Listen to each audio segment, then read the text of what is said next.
काफ़ी लोगों को ये कन्फ्यूजन रहता है कि ब्लड शुगर जो है उसको दवाई खाने के बाद चेक करनी चाहिए या बिना दवाई खाए चेक करनी चाहिए। तो दोस्तों, अगर आप अपना ब्लड शुगर चेक करना है तो हमेशा दवाई खा के ही चेक करना चाहिए। तो कुछ लोग ये कह सकते हैं कि अभी तो कुछ दिन पहले ही आपने कहा था कि बिना दवाई खाए ब्लड शुगर चेक करना है। जी हाँ दोस्तों, बिल्कुल कहा था और आज ये भी कह रहा हूँ कि अगर आप दवाई खाते हैं तो दवाई खा के ही अपना ब्लड शुगर लेवल चेक करिए।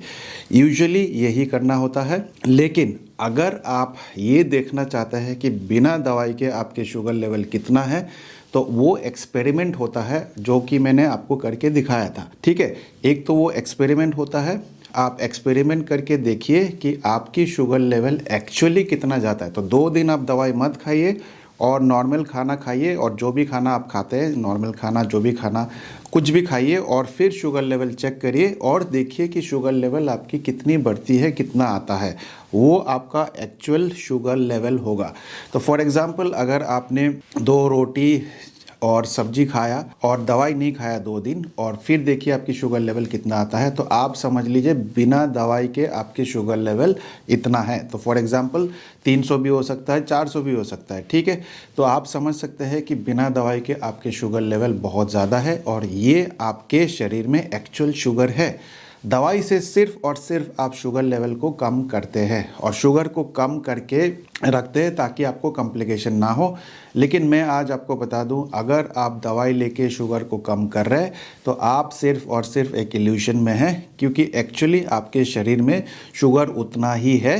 दवाई जो आप लेते हैं वो सिर्फ ब्लड शुगर को कम करता है, शुगर को कम नहीं करता है। आपके शरीर में शुगर उतना ही रहता है। वो शुगर फिर कहाँ जाता है? वो ब्लड से निकल के आपके दूसरे ऑर्गन्स में चले जाते हैं। आपके आँखों में डिपॉजिट हो जाता है, किडनीज़ में डिपॉजिट हो जाता है, हार्ट में डिपॉजिट हो जाता है, लीवर में जाके डिपॉजिट होता है और जितने भी दूसरे ऑर्गन्स हैं वहाँ जाके स्टोर हो जाता है। तो इसलिए आप देखेंगे कि धीरे धीरे करके आपके शरीर में चर्बी जमा होना शुरू हो जाता है। वो इसीलिए क्योंकि शुगर जो है कन्वर्ट हो जाता है फैट में और आपके ऑर्गन्स को कवर कर लेता है। आपका ऑर्गन के बाहर जो है वो फैट डिपॉजिट हो जाता है और जिसकी वजह से आपको इंसुलिन रेजिस्टेंस रहता है। और इंसुलिन रेजिस्टेंस जब भी होगा मतलब कि हाइपर इंसुलिनीमिया होगा, और जब भी आपको हाइपर इंसुलिनीमिया होगा तो आपकी शुगर लेवल बढ़ेगी। शुगर लेवल बढ़ेगी तो उसको ग्लूकोटॉक्सिसिटी कहते हैं। ग्लूकोटॉक्सिसिटी की वजह से आपके पैनक्रियास धीरे धीरे करके डैमेज होना शुरू हो जाता है। जो पैनक्रियास आपका ठीक काम कर रहा था, जो इंसुलिन रिलीज़ हो रहा था, वो कैसे पता चलेगा? वो फास्टिंग इंसुलिन करेंगे तो आप देख सकते हैं कि आपकी बॉडी में इंसुलिन लेवल काफ़ी हाई रहता है। इसका मतलब है कि आपके पैनक्रियास बहुत अच्छी तरह से काम कर रहा है, लेकिन आप दवाई से सिर्फ और सिर्फ शुगर लेवल को कम करते हैं। इंसुलिन लेवल को कम नहीं किया जा सकता, इंसुलिन रेजिस्टेंस को ठीक नहीं किया जा सकता, और धीरे धीरे आपके शरीर में इंसुलिन बन तो रहा है लेकिन इंसुलिन काम करना बंद कर देता है और फिर आप देखेंगे कि धीरे धीरे आपका शुगर लेवल फिर से बढ़ना शुरू हो जाएगा। तो आप देख सकते हैं कि पहले आप एक दवाई से शुरू करेंगे, फिर वो दवाई काम नहीं करता है, फिर दूसरी दवाई, फिर तीसरी और फिर इंसुलिन, और उसके बाद धीरे धीरे करके आपका जो इंसुलिन बनाने का क्षमता था पैनक्रियास का वो भी ख़त्म हो जाता है और उसके बाद फाइनली आप इंसुलिन डिपेंडेंट ही हो जाते हैं। उसके बाद अगर आप इंसुलिन नहीं लेंगे तो आपकी शुगर लेवल हमेशा बढ़ा ही आएगा। तो अगर आप अपना ब्लड शुगर चेक करना चाहते हैं, भले ही आप मेडिसिन लेके चेक करिए, क्योंकि अगर आपकी शुगर लेवल बहुत हाई रहेगा तो भी आपको दिक्कत है, तो टेम्पररी बेसिस पे आप दवाई लेके उसको कम करिए, उसी को टेस्ट करिए। बीच बीच में बिना दवाई के आप चेक कर सकते हैं, तो आपको पता चल जाएगा कि आपकी एक्चुअल शुगर लेवल कितना है। और दवाई से अगर आपकी शुगर लेवल कम आता है तो वो सिर्फ और सिर्फ आप एक इल्यूशन में हैं और कुछ नहीं है। कभी ना कभी आपको कॉम्प्लिकेशन ज़रूर होगा, आपका ऑर्गन फेलियर ज़रूर होगा। तो इसीलिए सल्यूशन क्या है? सल्यूशन ये है कि दवाई को छोड़ना ज़रूरी है, बिना दवाई के शुगर को कम करना ज़रूरी है, और वो पॉसिबल है। कैसे पॉसिबल है? वो पॉसिबल है डायफिट डाइट को फॉलो करके। डायफिट डाइट क्या है? डायफिट डाइट एक सिस्टम है, एक कॉन्सेप्ट है, एक प्रोसेस है, और इसको फॉलो करके आप अपनी दवाई को कम कर सकते हैं, छोड़ सकते हैं, और बिना दवाई के अपनी शुगर को कंट्रोल कर सकते हैं।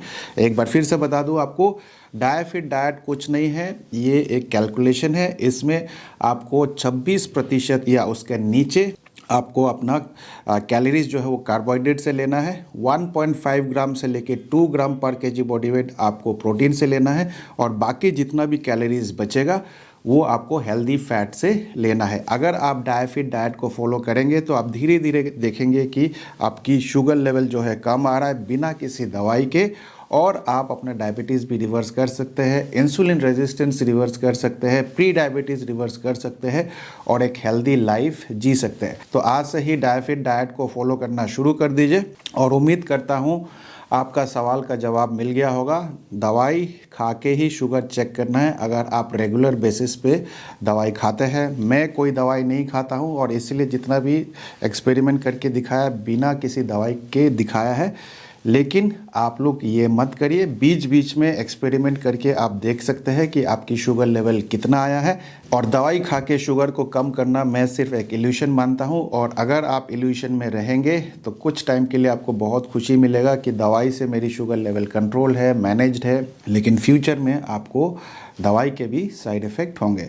तो इस वीडियो को ज़्यादा से ज़्यादा शेयर करिए, क्योंकि बहुत लोगों को कन्फ्यूजन है कि दवाई खा के शुगर चेक करें या बिना दवाई के चेक करें। तो इस वीडियो से उनका सारा डाउट जो है वो क्लियर हो जाएगा। और अगर ये वीडियो आपको अच्छा लगा हो तो एक लाइक ज़रूर कर देना। चैनल में नए हैं तो चैनल को सब्सक्राइब करके बेल आइकन दबा दे, ताकि आने वाले वीडियोस के नोटिफिकेशन आप तक पहुंच सके। तो इस वीडियो में इतना ही। मैं मिलूंगा आप लोगों से एक नए वीडियो के साथ। तब तक स्वस्थ रहे, मस्त रहे। इस वीडियो को देखने के लिए आप सबका बहुत बहुत धन्यवाद।